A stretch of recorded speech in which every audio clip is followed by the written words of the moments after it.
Today, I will teach you a transformation method. I will transform this horizontal form into a numerical expression.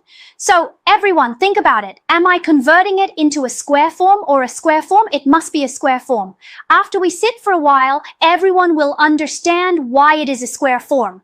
Okay, now that we have written the expression, we can do the calculation.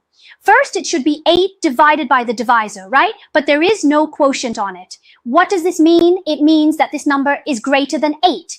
And it is not enough to divide the one-digit number greater than 8, right? The only one larger than 8 is 9. So you see, in this way, our divisor is determined. So the next one is 80 divided by 9. What is the quotient of 80 divided by 9? It should be 8,972. So what should be the difference between 80 and 72?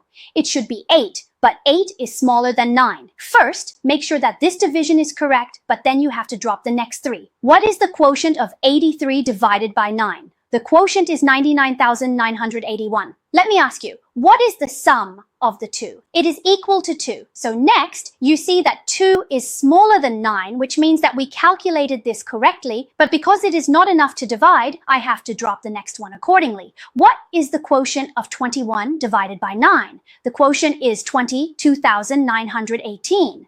When they meet, this is 3, right? 3 is smaller than 9, no problem, which means we did it correctly, but precisely because it is smaller than 9, we have to drop this 2 accordingly in the next step.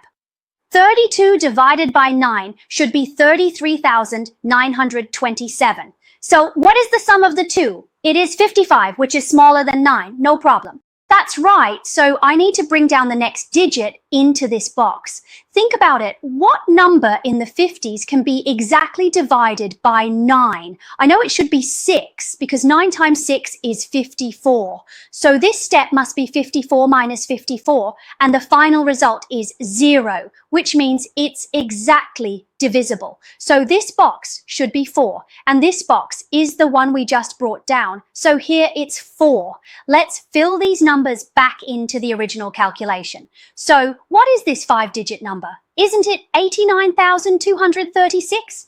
This type of number corresponds to dividing by 9, and the final result is just what we wrote earlier as the dividend. Let's fill it back in, and this box should be filled with 4. That's how we solve this problem. That's the end of this problem. I suggest everyone give it a like and save it to your favorites after watching and review it a few more times. Otherwise, you might not be able to find such a useful method when you need it.